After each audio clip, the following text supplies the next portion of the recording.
The boutique was all mirrors and marble, gold accents on every shelf, soft music playing overhead, and sales associates dressed like they owned the runway. And then she walked in. No makeup, no logo purse, just jeans, a linen shirt, and quiet confidence. She paused by the entrance, scanning the handbags, unaware that 3 employees were already smirking from behind the counter. "Lost?" one of them whispered. "Maybe she's here to use the restroom," another chuckled. "I give her 10 minutes before she leaves empty-handed," said the third.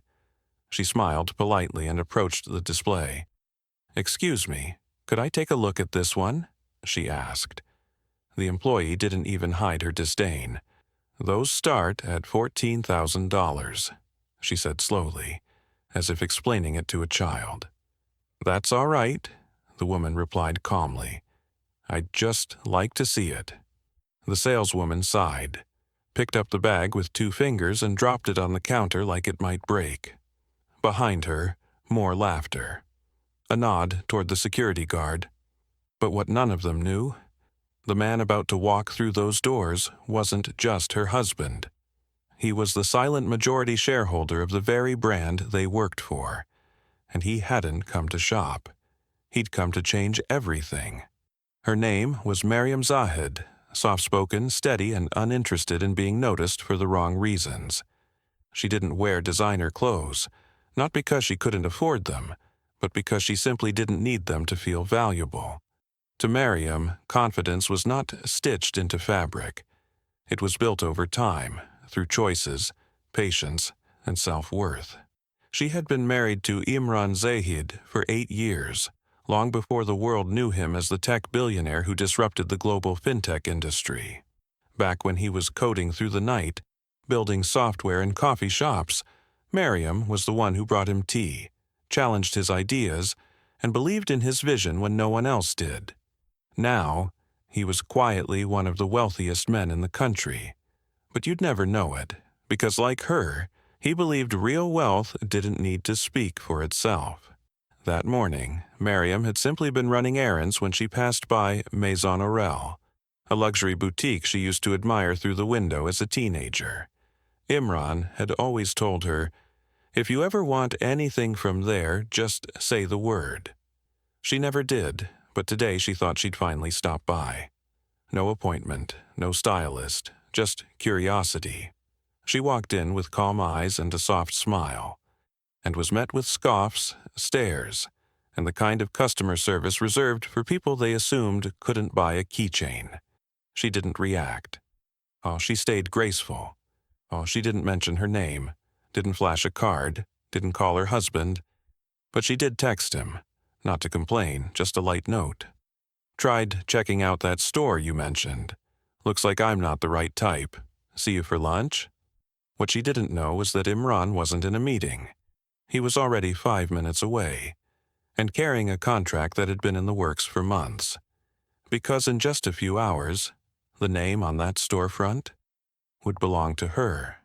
The boutique buzzed softly with artificial charm, curated fragrances, designer spotlights, and well-rehearsed arrogance. Mariam stood patiently near the handbag section, still waiting for someone to assist her properly. Instead, 2 sales associates leaned on the glass counter nearby, whispering behind manicured hands. Those shoes, probably from a discount rack. "Did you see the bag she came in with?" Fabric handles. Fabric, a third employee, older, sharper, and clearly the gatekeeper, approached with a tight-lipped smile.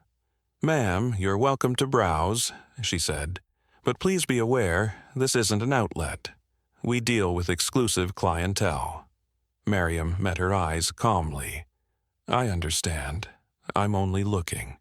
The woman nodded, but it wasn't permission. It was dismissal. Mariam moved quietly between displays, admiring the craftsmanship, but she could feel the eyes on her back. She could feel the way her presence unsettled their aesthetic narrative. Then came the final sting. A younger customer walked in, draped in labels from head to toe. The sales associate who had just snubbed Mariam rushed to greet her with warmth and perfume samples. "Welcome back, Miss Latham. We've reserved a few pieces just for you." Mariam smiled faintly and stepped back to give them space. Then she heard it, a faint voice, unmistakably from behind her. "I mean, some people just walk in to pretend." Laughter followed, quick, careless, aimed like a dagger. And still, Mariam didn't respond. She simply checked her phone. One new message, 2 minutes away, stay put. She tucked the phone away and stepped outside to breathe. She didn't know what Imran was planning, but something in her chest told her this was not going to end with silence. Inside the store, the associates resumed their rhythm, polishing displays, rearranging perfume bottles, adjusting handbags for better angles. Then the doors opened again. But this time, it wasn't a customer. It was Imran Zahid, tall, sharp, calm, dressed in black, and instantly recognizable to anyone who had ever opened a Forbes article or tech blog. Heads turned. One of the associates blinked. That's him. He walked in without pause, looked around slowly, and then locked eyes with the senior associate who had dismissed his wife. "I'd like to speak to your store manager," he said. Yes, of course, sir," she stammered, her confidence draining faster than color from her cheeks. The manager appeared moments later, adjusting his cufflinks nervously. Imran extended a file. "This is the final acquisition agreement. My team has just completed the transfer of majority ownership in Aural Holdings, effective immediately." Silence. Dead, crystal silence. Then he looked over at Mariam, who had re-entered quietly and now stood at the edge of the showroom. "This," he said clearly, "is my wife, and the new brand director of this company." The color in the staff's faces disappeared, and so did their smirks. The silence that followed Imran's announcement was louder than any reprimand. Every employee in the boutique froze. The manager blinked at the document in his hands, reading the bolded line at the top. "Transfer of controlling interest, Maison Aurel, Global." Mariam stood beside her husband now, composed as ever. No anger in her face, no need for revenge. Just quiet clarity. Imran turned to her. "Would you like to say a few words?" She nodded. She walked to the center of the store, the very spot where she'd been humiliated moments ago. Her hands were folded gently in front of her. Her voice soft but unmistakably firm. "My name is Mariam Zahid," she began. "I came in today not as your new owner, not even as a customer, just as a woman who appreciated your craftsmanship." She paused, letting the words breathe. "But I was met with ridicule, with condescension, with the kind of behavior that makes women feel like they have to prove their worth before being seen." A few employees dropped their gazes. Others stood paralyzed, knowing no excuse would help them now. "I am not here to fire anyone," Mariam continued, "but I am here to redefine what luxury looks like." She walked over to the display where the saleswoman had refused to let her touch a handbag.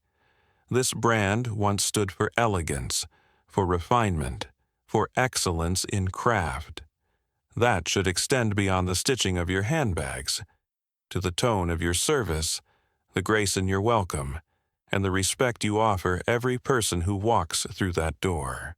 Then she smiled, gently, almost sadly.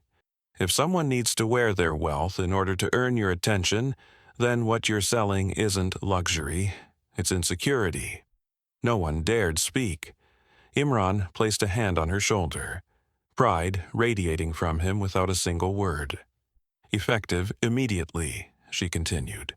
"I'll be implementing new staff training on empathy, on cultural awareness, and on the basic human principle of dignity. And I'll be starting," she added, turning toward the woman who had mocked her earlier, "with you." The woman's lips parted, maybe to apologize, maybe to protest, but nothing came out. Mariam nodded once, not unkindly. "There's potential in you.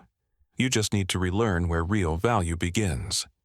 Then she turned back toward the rest of the room. "This brand will still serve the elegant, the refined, the bold," she said. "But from now on, those words will mean something deeper." And with that, Mariam walked past the counter, her husband beside her, leaving behind a room forever changed. Not by money, not by power, but by presence. In the days that followed, Maison Aurel's flagship store didn't close, but it felt entirely different. The marble floors were the same, the mirrors still gleamed, but the atmosphere had shifted from icy exclusivity to intentional elegance. Staff greeted every guest with genuine warmth. No glances at shoes, no silent judgments passed between counters. And those who had once rolled their eyes at Mariam now studied her leadership with quiet awe. She visited weekly, not in heels and labels, but in grace and humility. She met with employees personally, not just to critique, but to understand. And the very saleswoman who had once mocked her? She was the first to complete the brand's new empathy-based training, and the first to pull Mariam aside afterward. "I didn't see you for who you were," she admitted softly. "I'm sorry." Mariam didn't gloat. She smiled. "That's the point," she said. "You shouldn't have to know someone's title to treat them with dignity." Business grew, but more importantly, so did the respect. Clients noticed the difference, not just in service but in energy. They didn't come for the price tags anymore. They came for how the place made them feel, welcome, seen, remembered. And Mariam, she stayed behind the scenes just as she preferred, shaping a legacy not of luxury alone, but of value that began with respect. Mariam never raised her voice. She never told them who her husband was. She never had to, because real power doesn't need a logo, a loud entrance, or a threat. It just needs self-respect and the patience to let others show who they really are. Have you ever been misjudged for how you looked, only for the truth to change everything? Or seen someone dismissed, only to discover they carried quiet strength the room couldn't measure? Tell your story in the comments, because sometimes the strongest people are the ones who walk in silently and leave with the entire room transformed. If this story spoke to you, subscribe, ring the bell, and stay with us for more. We tell stories where grace wins, where worth is never about appearances, and where the ones they overlook are often the ones rewriting the rules.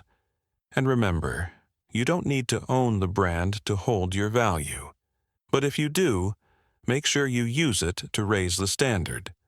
Until the next story, stay gracious, stay grounded, and never let someone else's shallow lens define your depth.